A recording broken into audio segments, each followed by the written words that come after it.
Então, pessoal, prazer aí. Meu nome é Álvaro. Estou aqui com o Luiz Antônio. Para quem não sabe, ele é meu tio, certo? Então, hoje a gente vai falar sobre empreender na crise, né? Os desafios para quem está começando. Tem muita gente que viu uma oportunidade nessa crise e está começando. E também nos empresários, né? Que já atuam, né? Como empresários, e os desafios de passar por mais uma crise ou passar pela primeira crise. Então, a gente vai falar hoje com o Luiz Antônio, certo? Ô tio, aqui eu copio o podcast do Stock Pickers, onde eu peço para os convidados se apresentarem em 30 segundos. Então, quem que é Luiz Feres em 30 segundos? Bom, Luiz Feres, nascido em Barra Mansa, em 13 de agosto de 72, casado, tenho 2 filhos, sou comerciante com muita honra, nasci atrás de um balcão e a gente trabalha desde os 12 anos, né? Uma família de origem árabe, né? E por parte da minha mãe baiana, e que faz do comércio sua vida e que tem uma empresa familiar e que batalha nesse Brasil aí do dia a dia e valoriza muito a família, valoriza muito a empresa e vê a empresa como uma família também. Isso aí. Muito obrigado, tio, por participar. Espero que podem ficar à vontade para fazer pergunta aí. Tá dando eco ainda? Não. Não, tá melhor? Então tá. Não estava funcionando o fone? O fone parou de funcionar. Eu tô te ouvindo pelo celular, não pelo fone. Beleza.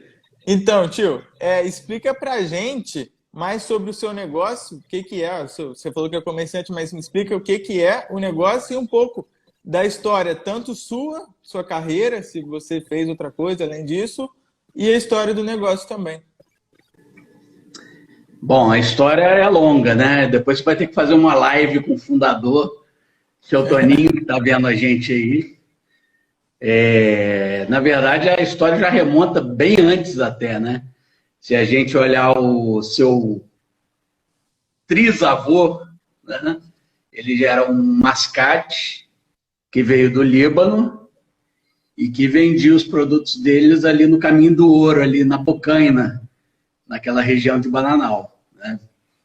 E daí conseguiram, era um mercador, né? Ele vendia, carregava no burrinho dele, levava as mercadorias dele, e aí foi angariando riqueza, conseguindo construir um patrimônio, montou a loja, né? E em seguida o meu avô, Antônio, em 1908, me corrija aí as datas se eu estiver errado, seu Toninho. Em 1908, fundou a casa que era a loja principal e depois veio se tornar a Casa Antônio Pedro, lá em Bananal. E aí foi a parte da história do meu avô, que teve muito sucesso comercialmente também. Meu pai trabalhava com ele também, a mesma história, né? Nasceu atrás de um balcão, trabalhou boa parte da vida dele, até na juventude veio para Barra Mansa, montou um negócio junto com minha tia, daí o nome Luan, Lu de Lourdes, An de Antônio. Eu brinco e falo que é Luiz Antônio, mas é só uma brincadeira. E é bom que meus filhos vão poder falar mentira também, porque é Luca e Antônio, é Luan, mesma coisa, mas é sem querer. Mas então, meu pai veio para Barra Mansa, né? Montou junto com minha tia a Casas Luan, no bairro de Saudade, e conseguiram prosperar, né?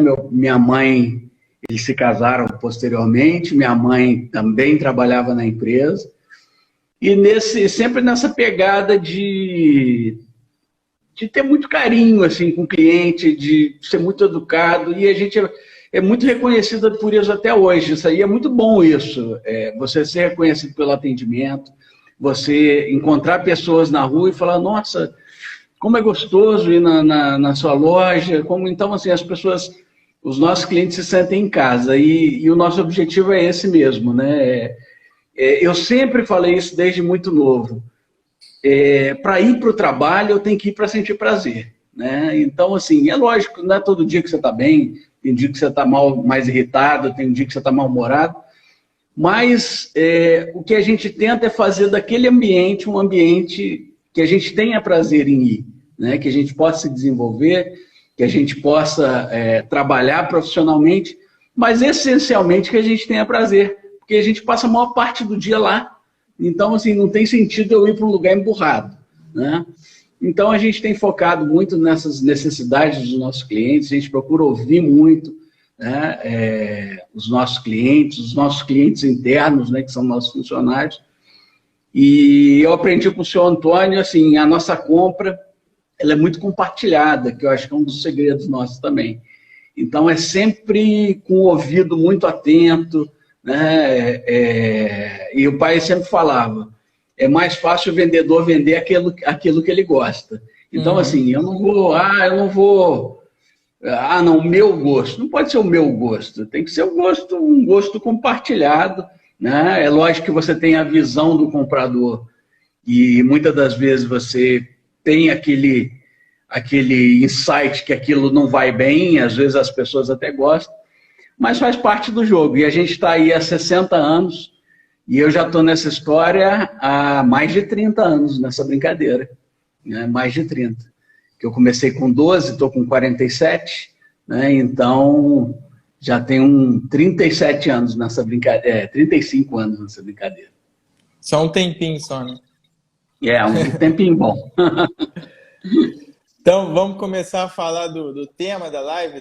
Você falou 30 segundos, foi quase 30 minutos, só de apresentação. Vamos começar a entrar no tema aqui. Tirando essa crise, né, que a gente está passando, a loja já sobreviveu, já passou por outras? Ô Álvaro, depois eu estava pensando no nome da live, né? Sobrevivendo em tempos de crise, né? Eu acho que a gente tinha que mudar o nome. Sobrevivendo em tempos sem crise. Porque o Brasil é uma eterna crise. Eu só vi crise até hoje. Vou te contar, então, assim, eu vou pela lembrança, assim. Logo que eu comecei a trabalhar. A gente teve Sarney, né? Governo Sarney. Hiperinflação. O governo Sarney, com a hiperinflação, para você ter uma noção, a gente não tinha computador. As tabelas eram batidas, lá na loja a gente batia a máquina, e era um dos meus serviços, da sua mãe também, da Thaís também, era bater as tabelas de preço. Então, a gente já batia a tabela de preço com 3 e às vezes 4 carreiras de preço, porque a cada semana você riscava aquela tabela de preço, né? Porque na semana seguinte já estava, sei lá, 30%, 40%, 50% a mais, né? Porque a inflação ia comendo aquilo. E assim, era uma época que se ganhava dinheiro com estoque, né? Você investia no estoque, o vendedor ligava, vai ter virada de tabela. A tal da virada de tabela era uma coisa louca. Então, assim, você comprava com preço, no outro dia o produto já estava com preço lá em cima. Então, valia a pena estocar, que muitas das vezes você ganhava dinheiro com estoque, né? Então, essa é a época da hiperinflação. Vou resumir aqui, senão a gente vai ficar 3 dias falando só disso. Aí, assim, essa eu me lembro muito claro, muito vivo na minha mente. Teve a época do Collor. Mas essa parte da hiperinflação, para a loja, foi como prosperamos muito. Prosperamos muito. Seu Toninho era muito aguçado. Eu lembro que em janeiro ele... Vamos comprar cobertor. E eu não entendia, né? Um calor danado. E ele metendo a caneta no pedido, comprando cobertor. Por quê? Porque em janeiro não tinha ninguém comprando cobertor, o preço do cobertor caía, né? É igual ação, igual mercado de ação. O preço do cobertor lá embaixo, ninguém comprando cobertor. Ele comprava, né, com preço lá embaixo, porque era baixa temporada, estocava a loja toda de cobertor, e aí chegava no inverno, ele só procurava saber qual era o preço do representante e ganhava uma margem muito grande em cima daquilo. Era inflação mais margem, né? Então, e mais valorização também. Mas para o Brasil, para o resto, em geral, foi essa parte da hiperinflação? Não foi boa. Não. era um período, principalmente para os mais pobres, muito ruins, porque era um período que o cara ganhava um salário e ele saía desesperado para fazer a compra dele, porque cada dia que ele deixava de fazer sua compra, ele tinha menos poder de compra, né? Então ele ia para o supermercado, ele tinha que encher o carrinho dele, comprar, porque assim, quanto meu dinheiro vale alguma coisa, né? E existe uma música que fala: de que me adianta um saco cheio de dinheiro para comprar 1 quilo de feijão. Então esse era o retrato daquela época, né? A pessoa com um saco de dinheiro para comprar 1 quilo de feijão. Então era uma época que a gente prosperou, vamos ser sinceros, né? A loja cresceu muito nessa política de estoque, né? de uma inteligência, usar a crise a favor, né? Então a gente prosperou nesse período, mas temos consciência que para a maioria da população não foi um bom momento. Uhum. E tirando essa, alguma mais recente? Uma outra que acho que também é muito importante, que não é mais recente, mas acho que é importante frisar também, principalmente para os mais novos, né? Foi o Collor, né? O Plano Collor. O Plano Collor, ele simplesmente sequestrou o dinheiro de todo mundo. Quem tinha mais, eu não lembro qual era o valor, 50 mil reais, cruzeiros, alguma coisa assim.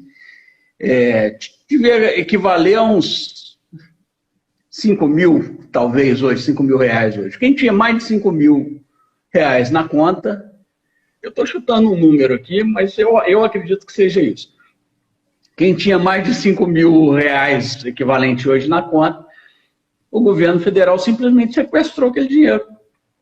E foi uma quebradeira no país absurda, né? Foi o plano da... Quem era? Zélia de Mello. Era a ministra da Fazenda naquela época. Era a prima do presidente, né? Do Collor de Mello. E com esse plano maluco, que era a intenção, era conter a inflação, né? Mas era paralisar a economia. Então, assim, uma ideia completamente descabida, que foi o sequestro dos bens de todo mundo. E quais foram os muitas impactos? Empresas quebraram. Seu avô mesmo estava em obra, construindo um prédio novo da loja, teve que parar, porque o dinheiro foi sequestrado, né? Então, nós sofremos aí um período muito duro nessa época também. Uhum. E como é que, nesses períodos de crise, né, como a loja conseguiu passar desses momentos, das suas lembranças, que você passou mesmo, e quais os maiores aprendizados, assim, né? O que a gente pode tirar dessas crises? O que a gente está vivendo agora, inclusive. Aí, deixa só antes eu colocar mais essa mais recente, que você havia me perguntado, que a gente teve o que a gente chama de voo de galinha, né? Quem é do ramo da economia sabe muito bem. O Brasil estimulou muito o gasto público no início dos governos. Eu não quero partidarizar aqui, mas tem horas que não vai ter jeito. No início dos governos do PT, se incentivou muito o gasto público, a máquina se inchou demais, e isso, num primeiro momento, reflete positivamente na economia. Então, nós tivemos muito dinheiro, mas muito dinheiro passando pela máquina pública, né? Ele ia até para a iniciativa privada, mas primeiro ele saiu do setor público. Então, num primeiro momento, a gente teve aí um período muito próspero, de uns 6 anos, 5 anos, assim, falando, nossa, agora saiu no New York Times, saiu na revista da França, do Cristo decolando. E então, assim, a gente achava, nossa, o Brasil e o real e o dólar, assim, muito próximos, né? Mas aí a gente viu que esse mecanismo do gasto público, ele é um mecanismo ineficiente, sempre foi em qualquer lugar do mundo, né? Por que ele é ineficiente? Porque o gasto público, ele é sempre mais incompetente que o gasto privado. E a diferença do gasto público para o gasto privado é o seguinte, o privado, eu vou lá e faço muita besteira, né? Eu quebro e saio do jogo. Agora, o setor público, não. E ele vai lá e faz muita besteira. Ele continua no jogo, continua arrecadando o nosso Quem paga dinheiro. a conta é a gente. Exatamente. Então, assim, então a gente fala que foi um voo de galinha, porque exatamente foi. Né? É o Brasil gastando muito, né? As máquinas inchadas, tudo inchado, muita contratação de servidor público, e a gente está pagando até hoje o preço disso. Você fala de crise, a gente vive as crises de pandemia. Mas eu acho que essa herança que nós recebemos de 16 anos desses governos, dessa política do gasto público, fora a corrupção, mas eu estou falando só do gasto público, não vamos deixar a corrupção de lado. Mas só esse modelo de governo, na minha concepção, trouxe uma crise muito maior do que a do Covid, que a do Covid é um corte reto, né? Então, assim, é lógico que durante a gente sofre muito, mas a economia você não corta de uma hora para outra, né? O Brasil, a Bolsa já está batendo 100 mil pontos novamente, né? Então, eu não sei nem quanto chegou, mas deve ter chegado a, 118. sei lá, 20 mil. Não, mas no auge do Covid chegou o quê? 20 mil, 30 mil? 60 e poucos. 60 mil. Foi uma queda de quase 50%. Você vê, com isso tudo, no governo Dilma, a Bolsa batia 20, 30 mil. Então, nós tivemos essa crise aí desses 16 anos de governo com o Estado grande, né? Com essa coisa do Estado grande. E aí, quando algumas pessoas me perguntam, né? Não, mas o Estado tem que ser grande mesmo, porque nesse momento de Covid, para cuidar das pessoas e tal. E aí eu falo assim, se você tivesse um dinheiro, você ia dar na mão do deputado para cuidar do seu dinheiro? Não, você está maluco? Não, mas é exatamente, o Estado grande é exatamente isso. Você dá mais dinheiro na mão do político, né? Uhum. Então, assim, se no Brasil a gente tivesse as pessoas com uma renda melhor, né, com mais autonomia, né, todo mundo ganhando bem, um país mais próspero, a gente ia estar passando com menos traumas por esse período, né? Uhum. Essa é a minha visão, minha humilde visão. É interessante você falar isso, né? Porque quando as pessoas, em geral mesmo, pensam em investir na Bolsa, fala uma empresa, primeira empresa, Bolsa de Valores, primeira empresa que vem à cabeça aí. Petrobras. Petrobras, exatamente. Então, assim, Petrobras, Vale, realmente são uma das maiores empresas da Bolsa.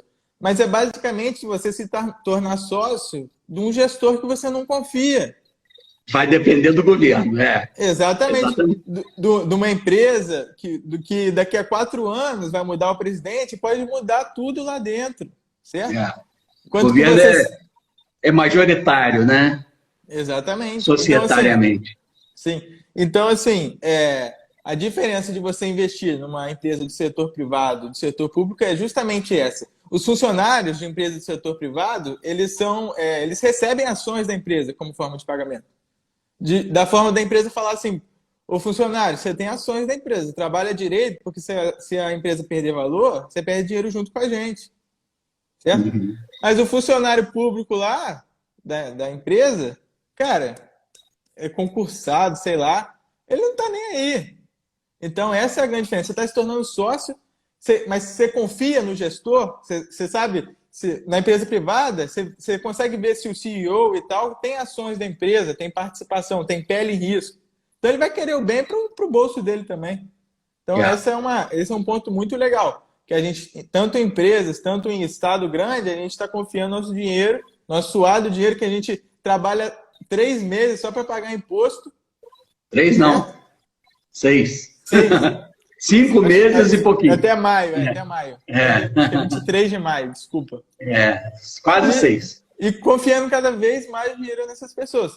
E engraçado você ter falado da injeção de dinheiro na economia. Agora está acontecendo quase o mesmo, né? Principalmente nos Estados Unidos. O Fed lá está injetando muito dinheiro. Você acha que... Eu sei que não é a especialidade, mas você acha que pode afetar alguma coisa daqui no médio prazo aí, essa injeção de dinheiro? Assim, a gente está vivendo um período excepcional, Álvaro, que a gente falar em gasto público, houve um gasto muito necessário agora, ao meu Não, ver. sim, Né? concordo. Eu estou falando das A consequências. pandemia, a gente está aí preocupado com a pandemia, com as consequências dela, mas se não fosse a injeção de recursos do governo para fazer as suspensões temporárias de trabalho, para fazer as reduções temporárias de trabalho, garantindo o emprego de milhares e milhares de pessoas. Eu quero até saber esse número, eu vou procurar saber. Eu acho que são mais de 30 milhões. Cara, a gente estava vivendo um caos no Brasil. E a gente está todo mundo preocupado com a doença, com não sei o quê, mas as empresas, principalmente as pequenas, microempresas, se não fosse essa possibilidade, porque o faturamento zerou. Né? 16 de março começou essa questão do Covid e o faturamento já despencou, quase zerou. Em seguida, dia 23 de março, todo mundo fechou. Eu estou falando aqui do nosso município, do nosso segmento. Fechou e ficamos aí sem faturar, né? Fazendo um delivery ou outro ali, porque as pessoas tinham medo até do delivery. Então, assim, o governo garantiu a remuneração dessas pessoas. Por quê? As empresas não teriam condição de pagar. Porque, no geral, os maiores custos do comércio é folha de pagamento e os aluguéis. Isso, de uma maneira geral, você vai consultar aí, comércio varejista, os maiores gastos são esses. Folha de pagamento, praticamente todas as empresas. Né? Seja uma montadora, seja uma mineradora, ou folha de pagamento é um dos maiores. Mas comércio são esses dois maiores custos. Então, assim, se a gente não tivesse esse apoio do governo nesse momento, é óbvio que a gente tem um compromisso de não poder demiti-lo durante tempo igual. Então, se ele ficou afastado durante 60 dias, mais 60 dias lá na frente a gente vai ter que garantir. Mas é justo, né? Só que, assim, eu já conversei isso com o pai, que o pai tem mais de 50, nem vou dizer que ele tem 83. Mas eu já perguntei para ele se ele já foi ajudado, porque ele nasceu atrás de um balcão. Já foi ajudado alguma vez pelo governo. Eu acho que é a primeira vez que foi nos dado a mão. Chegou até, né? Chegou até. E assim, quando o governo está ajudando a empresa, não, ele está garantindo emprego. Então, assim, se ele está ajudando a empresa a pagar o salário, porque os funcionários, em parte, não estavam trabalhando, né? Mas também não podiam perder a renda, que eles têm as suas despesas. Né? Então, houve esse auxílio, está vigorando ainda esse auxílio, e foi, assim, fundamental para a manutenção de milhões e milhões de empregos no Brasil. Muito bom. Tio, na Bolsa, igual a gente comentou, surgiram oportunidades, certo? Oportunidades de compra, oportunidades de expansão das empresas. O que acontece, né? Eu estava vendo no jornal hoje, 40% das pequenas empresas ou médias empresas fecharam. 40% no Brasil inteiro. O que acontece? Com isso, as grandes... 40% fecharam? Sim. Ah, tá. Fecharam, não definitivo, mas fecharam de algum momento, é isso? Exatamente. Ou encerraram as atividades? Eu preciso confirmar, confesso que eu não tenho certeza. Mas não, eu acredito que assim, 40% é um número muito grande. Eu acho que em algum momento fecharam e deixaram de faturar. Né? Mas o que eu quero dizer é o seguinte, as grandes empresas, muitas pequenas empresas faliram, quebraram mesmo, pequenas e médias, por conta disso. Sem dúvida. E quem ganha com isso são as grandes empresas, que perdem a concorrência. Certo? Elas ganham ainda mais market share, que a gente chama, né? Visibilidade, mais cliente e tal. Então, com isso, pelo menos na Bolsa, né, que a gente compra ações, surgiram oportunidades, certo? De alguma forma, no negócio, surgiu alguma oportunidade com essa pandemia? Ou vocês vislumbraram outros caminhos que estavam mais cinzas do que antes? Porque muitas empresas também aderiram ao home office, a XP mesmo, né? Soltou um comunicado que vai continuar com o home office, que a produtividade está igual, vai diminuir o custo. Uma coisa desse sentido aí, surgiu alguma coisa? Eu acho que assim, a oportunidade ela sempre existe. Mesmo que a gente não estivesse vendo ela, eu acho que você tem que estar mentalmente em busca da oportunidade, né? Não é também ficar ansioso, meu Deus, cadê a oportunidade? Não, mas assim, você ter um positivismo, né? Acreditar que você vai... Então, a gente, como empresa, a gente entrou de cabeça nessa crise falando, nós vamos fazer dessa crise uma oportunidade. Nós vamos fazer dessa crise uma oportunidade. A gente vai e em alguns momentos chaves abre, fecha, abre, depois fecha de novo, a prefeitura abre e aí me deu um negócio, eu falei, tem que comprar. Tem que comprar. E aí foi um momento importante, eu acho que durante essa crise, aquele sentimento assim. Então, assim, muita gente suspendendo o pedido e a gente mantendo o pedido e pedindo mais. E deu certo. Confesso que deu certo. É lógico que quantidades proporcionais, né, a uma crise monstruosa, nunca vista no país. Então, assim, existem oportunidades, a gente acreditou, mesmo no momento de crise, tem acreditado, né, tem investido. E nós estamos fazendo e vamos fazer essa crise de uma oportunidade para a gente poder crescer, para a gente poder se desenvolver. E quando eu digo é a gente mesmo, assim, todos os funcionários que estão com a gente, que estão participando com a gente, de alguma maneira estão satisfeitos também com o que está acontecendo, apesar de tudo que está acontecendo. E qual que é a sua expectativa para o Brasil em si, certo? Obrigado pela copa d'água. Mas para esse final de ano aí, qual que é a sua expectativa de venda, de crescimento? E daqui para frente, né? Passando essa pandemia, vamos supor que não seja até o final do ano, espero que não. Espero que passe, né? Mas qual que é a sua expectativa? Brasil esse ano, passando a pandemia e depois? Olha, eu vou até tentar controlar a minha empolgação com o Brasil. Vou tentar falar com menos emoção possível. Cara, mas o Brasil, ele é o país do presente. Gerações e gerações, a minha geração mesmo, a gente ouviu falando que o Brasil é o país do futuro.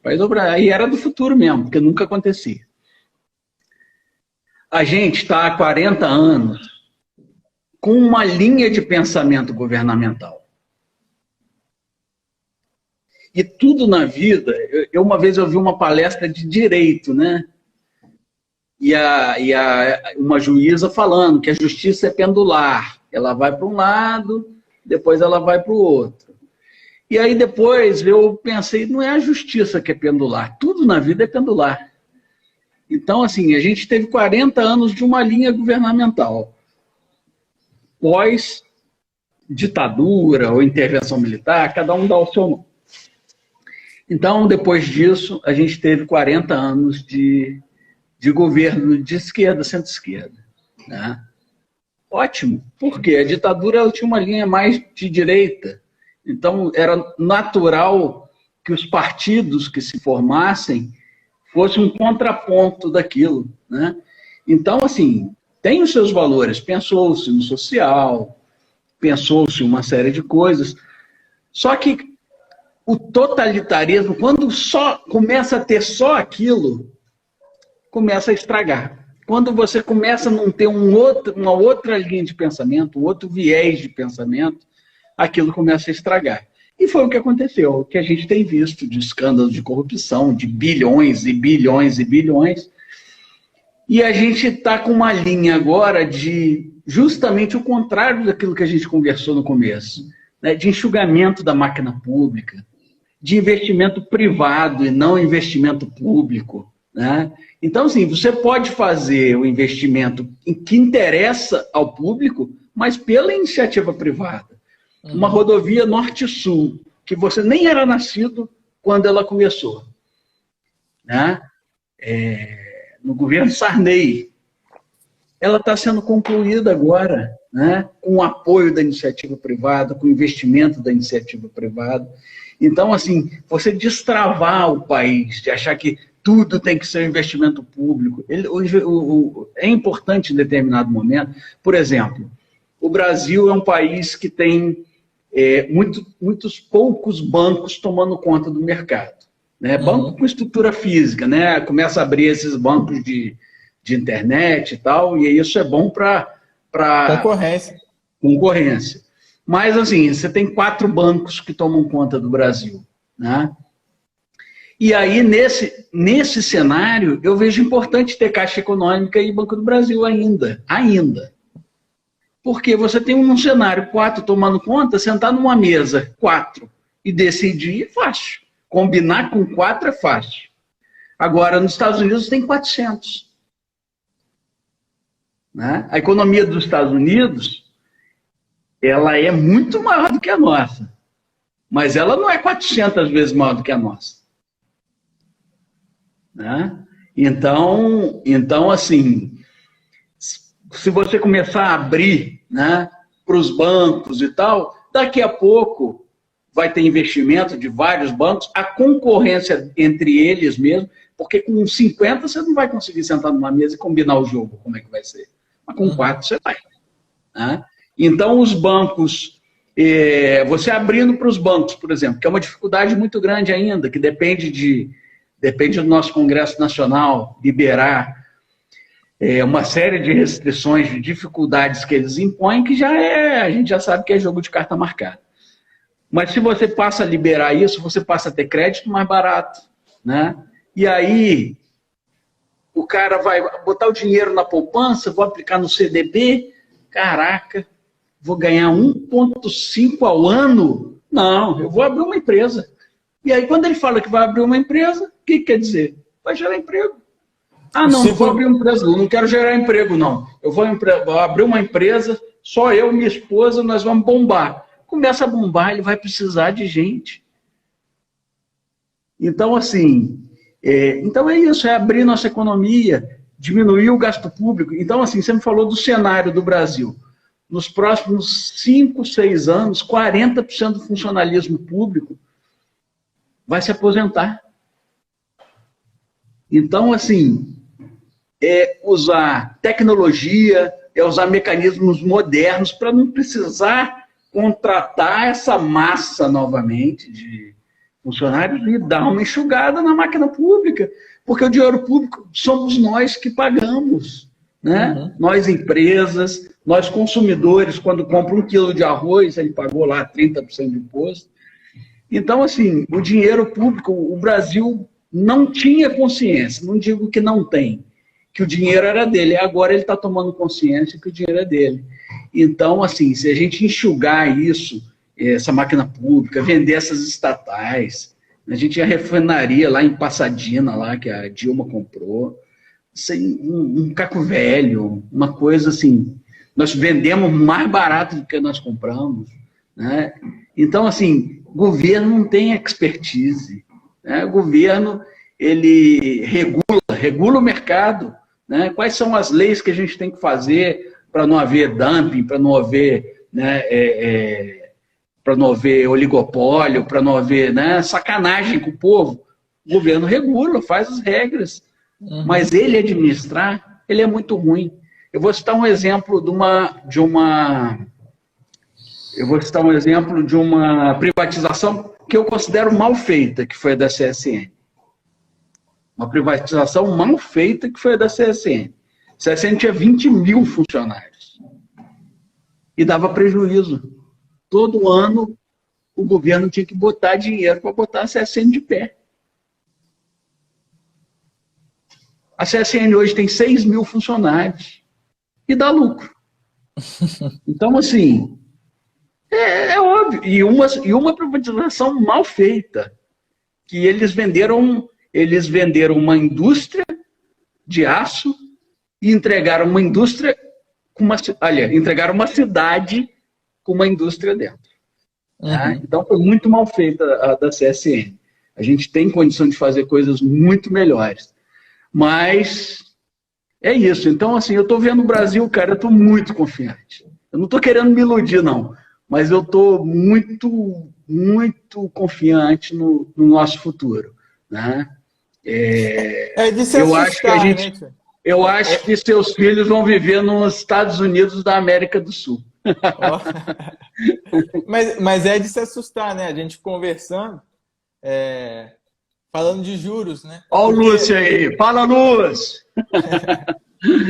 A gente conversando e falando de juros, né? Que em tempos de Dilma, 2016, 2015, a gente tinha juros de 14% ao ano. Né? Então, para você pegar um empréstimo e tal, tinha que pagar mais, né? Porque nunca é os juros mesmo, então é 15. E um juros desse, ele fala, pô, empresa, não investe não cresce não. Deixa o seu dinheiro em caixa, ele vai estar rendendo 15% ao ano, você vai estar gerando lucro. Então a empresa não tem, tem uma ambição, não dá uma ambição para a empresa crescer. Então, exatamente. O que é isso? Então a exatamente. empresa não crescendo, ela não gera emprego. Exatamente. Eu vou, assim... É um pensamento lógico, né? Eu tenho 10 mil reais para investir. Se eu botar sei lá, numa aplicação, esses 10 mil eu vou ganhar 200 reais por mês. Se eu abrir um negócio, corre o risco de eu perder 10 mil. O mercado não está para peixe. Eu vou guardar meu dinheiro, não vou investir nada. Então é exatamente isso. A visão aqui era simplesmente rentista. Né? A visão era, não, a economia estava mal e a aplicação estava dando muito dinheiro, o cara vai aplicar. Né? E não vai querer saber investir. Quem que vai querer investir? Exatamente. Esse juro baixo está mudando o estilo da população. Né? Na nossa bolsa não tinha nem 1 milhão de investidores até ano passado. Hoje a gente está com mais de 2 milhões. A expectativa da XP, né, que está tendo o XP Expert agora, um evento, é 10 milhões de pessoas até 2025. Então o brasileiro não vive mais de rentismo, parece juros europeu, né, tio? Esses dias você falou para mim, quanto está a inflação? 3% ao ano? E os juros, a poupança está rendendo quanto? 5%? Acabou isso. Poupança 1,58%, inflação empatada ali, renda fixa, não existe mais, né? Olha, Álvaro, parece um milagre. O Lúcio está assistindo a gente aí, mas a gente vê 1,5% de inflação ao ano. É uma coisa que não é da nossa geração. A gente nasceu com hiperinflação. A gente nasceu vendo 3 moedas ser cortada de tempos em tempos. 3 zeros da moeda sendo cortada de tempos em tempos. A moeda mudando de nome toda hora. Sem querer fazer propaganda e já fazendo indiretamente, né? Esse crédito Pronamp que foi oferecido às empresas. Isso é um espetáculo, cara. A gente capta a Selic. A Selic está quanto? 2,25. 2,25 mais o spread bancário, que é 1,25. Então dá 3,50. 3,50 ao ano. É o dobro da inflação. Né? Mas 3,50 ao ano, cara, isso a gente vai pagar assim, sem sentir. Né? Vai ser fantástico.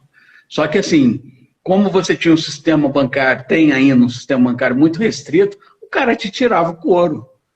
A verdade é essa. Né?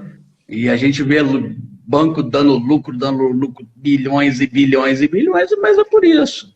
Então, assim, porque você, apesar até com inflação pequena, os juros eram altíssimos e a gente está vendo uma luz do fim do túnel, né? E a gente sabe que Japão e alguns países da Europa, o juro é negativo. Né? Você pega 10 mil hoje e lá no final de tantos anos você vai pagar 9 mil, que o juro é negativo, porque tem deflação, na verdade, né? Então, mas aí é diferente do Brasil, porque o Brasil tem muito que se investir. mas não temos saneamento básico, cara. O Brasil é um mar de oportunidades, Álvaro. Um mar de oportunidades. Né? Então, cara, um país com 200 milhões de habitantes que não tem saneamento básico tem tudo para fazer aqui. E eu acho graça quando as pessoas falam, ah, não, que a gente tem que diminuir o consumo e não sei o quê. Cara, o Brasil é um país que consome muito pouco ainda. Né? O Brasil é um país que consome muito pouco. É a mente do Você empreendedor. tem uma classe mais privilegiada, que consome mais e tal, mas a massa precisa de casa, precisa de geladeira, precisa de carro, precisa de estrada. Então, assim, cara, o Brasil é um país a ser construído, a começar do básico, que é o saneamento básico. Né? Então, assim, é uma chuva de investimento que está caindo aqui. Uhum. Outra coisa impressionante que eu vi agora esse mês, e parece que não é da nossa geração a gente ouvir isso. O Brasil está entre os 25 melhores países para se investir no mundo. Quando que eu podia imaginar uma coisa dessa? Por quê? Porque as reformas estão sendo feitas. A reforma da Previdência, que é uma coisa dificílima em qualquer país do mundo. Em qualquer país do mundo. Na França, da guerra. Né? País desenvolvido. E a gente conseguiu aprovar uma reforma da Previdência aqui. Então, isso já começou a despertar. Com essas mudanças de funcionalismo público, reforma política, né? Reforma tributária, que estão sendo pautadas, cara, é lógico que a gente tem uma resistência grande, né? A gente tem uma dificuldade grande, porque a sensação é que você tem um Congresso como adversário do país, que está acostumado, o famoso establishment, né? Que está acostumado de uma forma de trabalhar, mas a liberdade, cara, ela é linda, né? Porque as pessoas estão se informando, as pessoas estão conhecendo cada vez mais. Então a pressão em cima dessas pessoas mais antigas, que não querem a mudança, ela passa a ser muito grande. E muitos deixam de se eleger, né? Para você ter uma ideia do dado mesmo, a economia americana ela corresponde a 50% da economia global. Então, uma empresa americana ela atua no mundo inteiro. Quando você compra qualquer coisa aqui, você está comprando água, uma Coca-Cola, um iPhone, você usa Google, Facebook. Então, o mercado americano ele é 50% da economia global. E o Brasil é 2%. Caramba! Significa 2%. Então, assim, é a mentalidade do empreendedor mesmo. O Brasil é cheio de problemas. O empreendedor quer resolver problema. Então, oportunidade a gente tem. E crescimento a gente tem muito para crescer. Muito mesmo. Igual você falou, de 2% da economia global. Assim, a gente pode dobrar facilmente. Para a economia americana dobrar, é impossível. Exatamente. Mas para a gente dobrar, triplicar, é completamente plausível e as oportunidades não faltam.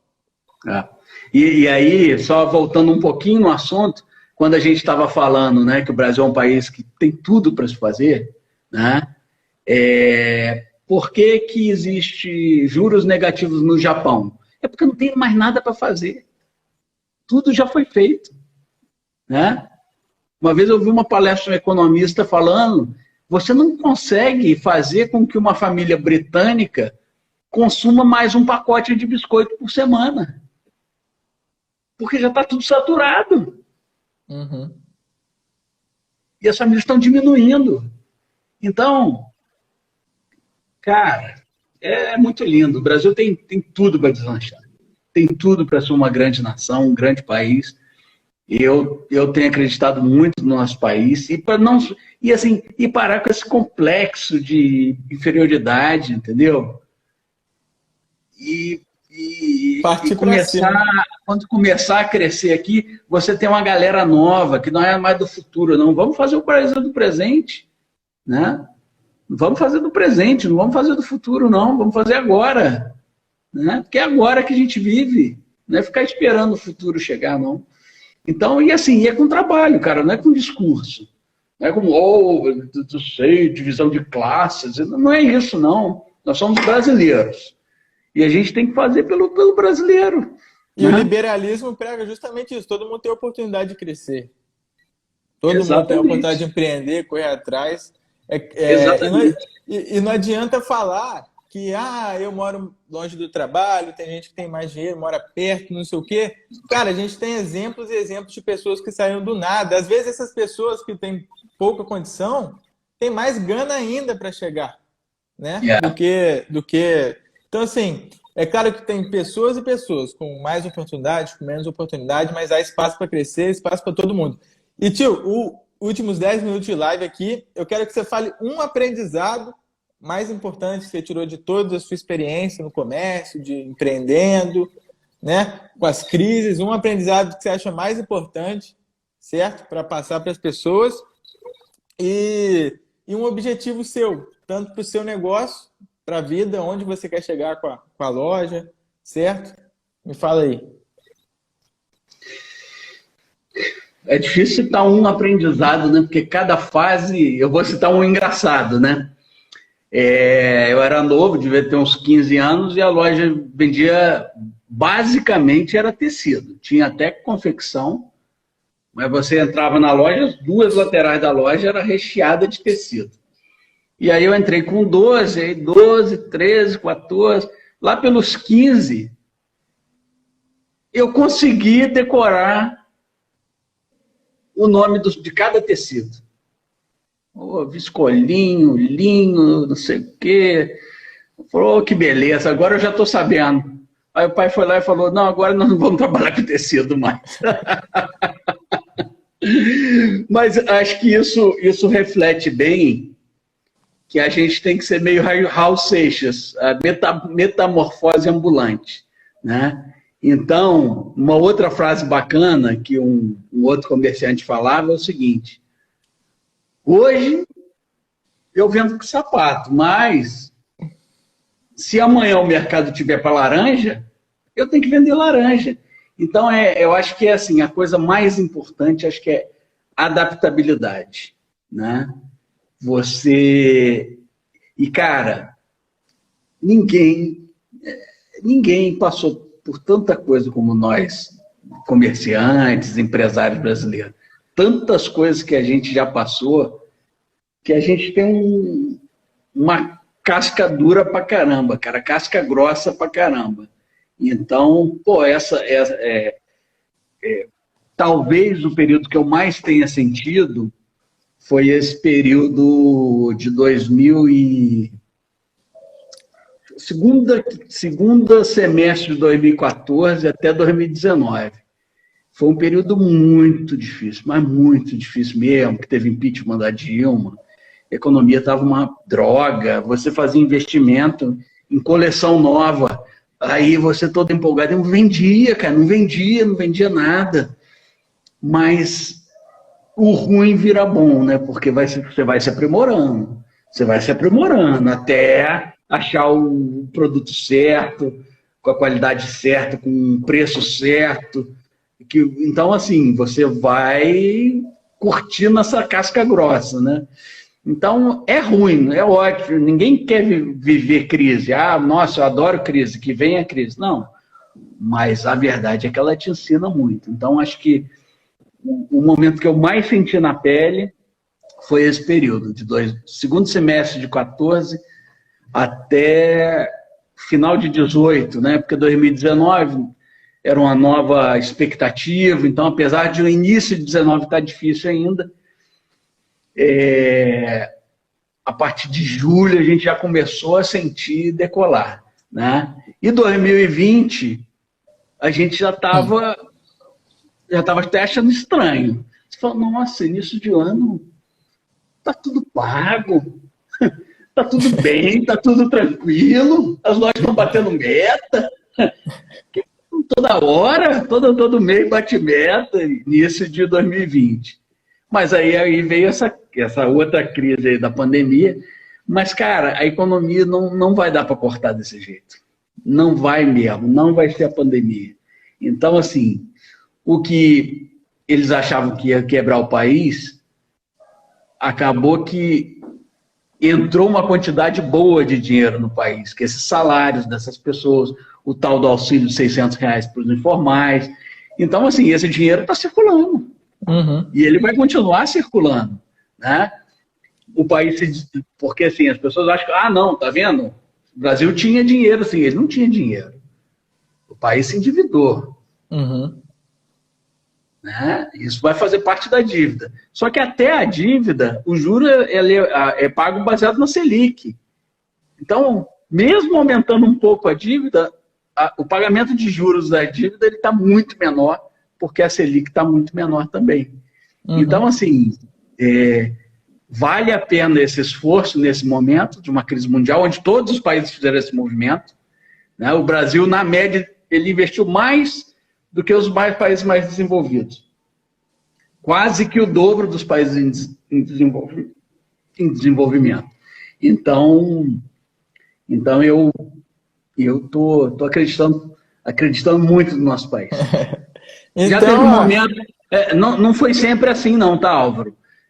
Nesse período de 2015 a 2018, muitas das vezes eu pensei, gente, o que nós estamos fazendo?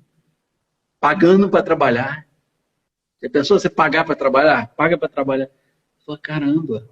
Aí você pensa em fechar o negócio, você pensa em arrumar um emprego, você pensa em mudar de país. Então, assim, nesse momento eu estou acreditando muito no país. O que eu estou vendo, estou acreditando muito. Então, aproveitando a deixa, onde que você quer chegar com o negócio, com a vida, para 5 minutos aí. E quem tiver alguma pergunta, pode ficar à vontade. Olha, eu acho que é assim, importante a gente nunca perder a nossa essência, né? Que é muito simples. Ir feliz para o trabalho.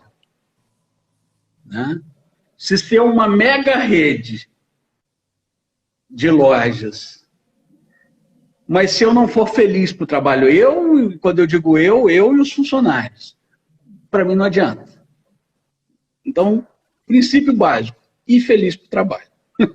Né? E a gente tem as expectativas. Eu tenho expectativa, hoje a gente está com 2 lojas, de abrir a 3ª, de abrir a 4ª, de abrir a 5ª, quem sabe a 30ª. Né? Mas isso não pode ser uma obsessão na minha vida. Né? Eu não posso ser, eu vou ser infeliz se eu não chegar. Não, deixa o barco tocar. Porque com a economia fluindo, as coisas são prazerosas. Né? Você acorda com tesão, vamos fazer, vamos empreender, porque é gostoso. Eu vivi momentos ótimos na economia.